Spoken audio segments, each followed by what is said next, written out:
Namaste, Suprabhat. Thank you for inviting me, and I can see the brightest mind of this country sitting in front of me. Professor Namaste, it's a privilege to speak in front of you. The data sovereignty may be known to you or maybe a new word to altogether in front of all of you, but let us understand, is data sovereignty a simple subject as we all think, or it's a military subject, or it's a civilizational subject? The topic of today, which I'm going to talk, is very simple. It's about India's digital drama in the world which we see. It's not only about sovereignty, it is also about our dignity. It's about our future of our generations which will come through the entire idea of data sovereignty. What we saw in the last century was the colonization which was of geography, colonization of economy through energies, whether it is oil or other sources of energy. But the century which will come will be colonized by data which is not been preserved under the earth. So there is a small difference between energy colonization and the data colonization which is there. Well, when my seniors or my colleagues or my contemporaries said data is new oil, I differed a lot with them in this particular metaphor because oil is limited. It's natural. It's below the crust of the soil. More you extract, less it becomes less and less, and so it is going to end one day. Whereas data is not natural. It's generated, created. It's been grown by you. Every time you use, every time you click, every time you use that, whether it is your Paytm, whether it is your UPI, whether it is any other financial transaction you do, whether it is your health records, when you search anything, you generate data. More you generate data, it increases more and more. So unlike oil, where it gets exhausted, data is going to be ever expanding, ever growing. So the colonizational threat will be faster and bigger here. So when my friends said that data is oil, that was the whole idea that I differentiated with this. But now comes the question, when you generate data, when you create data, you are the owner of the data. Who controls it? Who controls it? Who governs it? And who benefits out of that? Each of us, the 1.4 billion Indians, generate data every second. When you search, when you use anything, when you're traveling, when you're meeting, health records, your economical records, your academic records, are you controlling that? Are you governing that? And the biggest question is, who is going to make money out of that? The monetization of this particular data. And that will determine who will rule you. What is the future here? If you see the data sovereignty part, let us define what is sovereignty of the data. What we defined it as the data which is generated within a country or within a geographical boundaries of a country should be governed by that particular country itself. If it is generated in India, it should be governed and ruled by the Indian state and by the laws of the Indian state. Is it purely a legal technical thing that my data, how I will use it, how it will be exploited? It is more than that, and it has got some implications. And what are those implications? The first implication is economical independence. When you do a search, somebody else is making money. Is it right? Is it correct? Is that what's called as sovereignty? When we generate some data, we leave some footprints, and these footprints can be used strategically, and journal would agree that that leads into something called as national security. A simple understanding of your usage of your power grids, understanding about how does your people eat, what are the habits, what are the economical spending ability, and you can harvest them, and that can also challenge your national security. The rights of the citizens, are we getting trained or harvested by somebody else to think that this is my right and that is not my right, whereas actually speaking, this was my right and that was not my right, or that was not my path of civilization. It is about technological self-reliance. Am I becoming a subject or a colony or a slave of somebody else's technological search, technological upsearch, technological innovations, which I really don't want? Maybe something else is needed by me, but am I being enslaved by them? And the last part is, which is very important as a sovereignty or independence, my country, my founder fathers fought for my dignity, fought for my sovereignty. is this current regime of data sovereignty, is the current way the data has been harvested by all the owners, all the so-called owners of the data, challenging my dignity itself. Am I at a threat? And I see that many times. We feel that we are not appropriately being governed by them. Let me first explain to you the word colonization, and we have defined colonization into three parts. And whatever I see, whatever million years humans have been there have been only three incidences of colonization. One, the military colonization. One man wanted to rule another man. One group of men wanted to rule another group of men. One state wanted to rule another state. Initially, they started with stone, then they started with sticks, then came spears, then swords, cannons, guns, and today what you see, drones, and whatever all this is the conflict of the kinetic warfare. That's a military colonization. We have been seeing. And then some intelligent people came, sober people came, learned people came, and they said, no, this is not good. There is a lot of dust, there is a lot of blood, there is a lot of pain in this. Let's colonize people without dust, without blood, and they started energy colonization.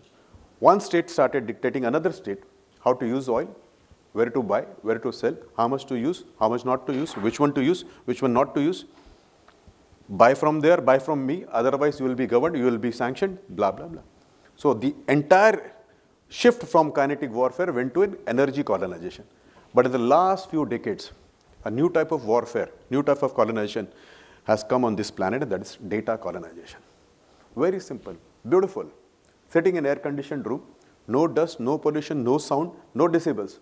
You have been colonized. You have been harvested. You have been made to think the way the owner wants you to think. And that is what we call as data colonization. We have defined that is this data, which is belongs to whom? Belongs to the company which makes the app, belongs to those people who have created the infrastructure which will hold this data, or it belongs to me, I, myself, or the people who live here. That has to be discussed here. For a country like India, where 1.4 billion people, see this formula, we are almost around 1/6 of the human beings. And when I say 1/6 of the human beings, in physical, we are 1/6 of the human being. Every sixth person on this planet is Indian. But if you see in the internet world, almost 1/5 are Indians, because many of the territories are blackened, right? And almost 1/6 has been blackened because China does not give you an access. It has only splinter, or what you say, island, digital island, which does not give you access. So we are 1/5 of them. Well, we are little loud. We like to express. We like to put everything out. So we are almost 1/4 of the population of the world putting data on the grids. We like to eat more. We like to consume more. We have access to resources to have. So we are 1/3 of the consumer of this. But are we even 1/2 of the owners of the data? That has to be thought upon this. So for a century like India, with 1.4 billion people, the world's largest open digital public infrastructure, this question is not academic. It is not academic. It's about civilization. मेरे अस्तित्व का सवाल है, मेरा परिचय का सवाल यहाँ पे आता है. Let me take you to the next point. India's digital transformation, it's a revolution. Now, what did we do? When this colonizational part came, the military part, the energy part, we were governed, we were colonized, we had colonial masters who decided. We lost a couple of first industrial revolution. We were subject to them. Our raw materials were exploited by them. Our labor was exploited by them. But in the last few years, especially the last one decade, four things which have come up, and that would determine the way the entire globe will go. A, the way Aadhaar is coming up. I think this is the biggest project any human could understand or think. 1.4 billion people. Every time you do the authentication, you buy something, you do something, your KYCs are done. The data set which will be generated. The Unique Identification Authority of India is probably the largest data generator in this world. Two, we have happened yesterday, I was in the campus, somebody treated me with a very nice kadi kachori, and you made a payment of 30 rupees. Now this usage of UPI, every time when you use this UPI or any other mode of payment, creates a data. It tells the world how much you have and how much you have spent. See, this 30 rupees does not come out in isolation. It comes out from the chunk of money which you have. So somebody knows that now you have this much money in your bank. So he has an access to information which you may not like to share. So National Payment Corporation of India has done a fantastic job. I don't know how many billion transactions we have done. And there were people who told us that we can't do that. Maybe a decade back or 15 years back, we heard stories like, "Aap nahi kar payenge, this is not possible." The third one which I like really is Open Network for Digital Commerce, that is ONDC. We will be deciding our businesses then. And then I can go on this thing. So this is an era of India, this is an era of Bharat where we have come out and we have left our digital footprints which will change the next century. Now, having said great things about the data which we generate, how we have done in the last thing, this is which is challenging the paradox. Do we really own that data? Infrastructure is Indian. It is created within the country. We use that. But is the data stored in India? Is the data stored in the political boundaries of my country? Is it been processed within the political boundaries of this country? Is it been governed by the political laws of this country? Or it has been harnessed outside? Is it been monetized outside? Is it been done without my consent? And if it is done without my consent, and the data which I generate, when I paid that UPI transaction of 30 rupees, I was the owner of the transaction. I should have benefited out of anything which has been done out of that. At least a part of that should have been given to me. I was a subject to it. Even guinea pigs get something to eat, right? Even they are being given some carrots to eat. I have not been given anything. Somebody else is harnessing it, monetizing it, and making me a slave, making me a colonized person. These are the most important three parts which we discuss when we discuss amongst ourselves about data sovereignty. First, economical sovereignty. See, your data which you are generating is not a simple, some binary language or some data which is written on the paper. It's not some English or an essay which has been written there. It generates some value. More data you have, more computing power you will have, more analysis you will have, more quantum powers you will have. Think about cancer. A patient of cancer is been identified in a location. Now, the treatment which will be given to him will be determined by various things, like what is the climate condition there, what is the background of this person, does he eat non-veg, does he eat vegetarian, is he a teetotaler, whether he is a person who is habitually alcoholic. Then the diagnosis based on his medical investigations, and then the doctors come out with a pattern of remedy which should be given to him, and it has been followed. While doing this, these records have been maintained, and with your good wishes, this patient comes out healthy and leads a normal life. Now, there is a proved case. If there is a patient of cancer who has got these symptoms, this calamity condition, these food habits, if this has been treated, he comes out nicely. Unluckily, he may not come out luckily. So you also have a pattern. Now, that is also a study, that is also a research, that if you do this, this is not going to work. Now, multiply this with a good number set. A sample size for a research may be what, 40, 50 in a geography? And what will be a better size? If you have 500,000, 10,000, now when 10,000, it may be the total number of cancer patients in one of the countries in Europe, probably. And then we have data set not only from one city of Rajasthan, which is arid, dried, but we may have it from Meghalaya or somewhere where there's a lot of water which is there, a lot of rain. You may have it from down south peninsula where you have a good number of rice eaters. Now see about the data which has been created.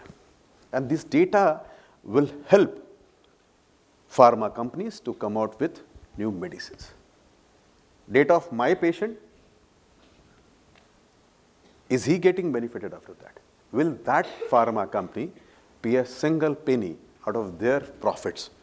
Will they monetize it and will pass this benefits, monetary benefit to the patients who was part of that entire research system? So it is not as simple as generating data. It is about who will harness the data. What will be the quantum research which will be done on that? What will be the predictive analysis which will be there? Will it become something which will generate value in the system? That's the whole question which has been asked. Now let me go to the next part. Risks of becoming a digital colonist. Are they pushing you, harvesting you into buying things which you may not like? Are our habits changing? Are our ways of living life changing? Are we being told that if you don't do this, you are not a civilized or a good person? So are we getting into the trap of this thing? So it's about economics, it's about economical sovereignty which is there. More about the national security. Is the data going to be the next war? We have seen recently we were attacked, our medical systems were attacked, records of a very big health infrastructure was compromised. Maybe they attack your power grids. As I said, it's a beautiful war. Very lovely. You have a coffee in one hand, air condition running full, you are on the best of the decks, and then with a click of a button, you put the entire city in darkness. And that's what we're going to be happening, and it happens. It has been happening. The last part is civilizational. Will algorithms will be the new arrows? Will algorithms will be the new bombs? Will it change the way you think? Your civilization will change. My previous speaker spoke in Marwadi. मला थोडीफार मराठी पण येते, थोडीफार बंगाली बोलता येते. I can speak a little bit of language. They are beautiful languages. Will I be made to forget my language? Today morning I was served poha and I was very happy. I took a second helping of poha. But will I be forced to move from food habits and acquire new food habits? The clothes which I wear, the way I live. My civilization which is oldest, my civilization which is best, which we believe in, Sarva Sukhina Bhavantu. We don't only believe in the wellness of human beings, we believe in wellness of even animals and plants. Will we be changed, and from here the destiny will change. So it's about civilizational sovereignty. Will the Western trained bots push in the Western philosophy in my mind? That colonizational fear comes to my mind when I generate data. I've talked about this, but one question I would like to leave it to the audience here. Is it an act of war when they interfere in my data? When they deny access to my own data? We have seen in the recent past, corporates have denied access to the data of another corporate. Is it an act of war? Is it an act of war when they deny me to upload a photograph or a video or a data which I want and which is legal in my country? Isn't that a denial? Isn't it a challenge to my sovereignty? And that's also been discussed by the audience of the crowd who is listening to me right now. There is criticism of localization. They say, you're trying to create islands, splintered. They also say it may be costly. They would like to create a historical parallels to what happened in automobiles or other era. There is also something which is called as you are protectionist. You are not trying to open up yourself. Well, all these criticisms on one part, but I think data localization, data sovereignty is needed so that people who generate this truly own that data, truly benefit out of that particular set of data. It's about data sovereignty. How do we do it? One, as a country, we should harness our data, see if we can create new standards. Standards will help us to, push forward our economical vision. Can we create a global south of policies, especially in data sets? Can we create new governance in data sets?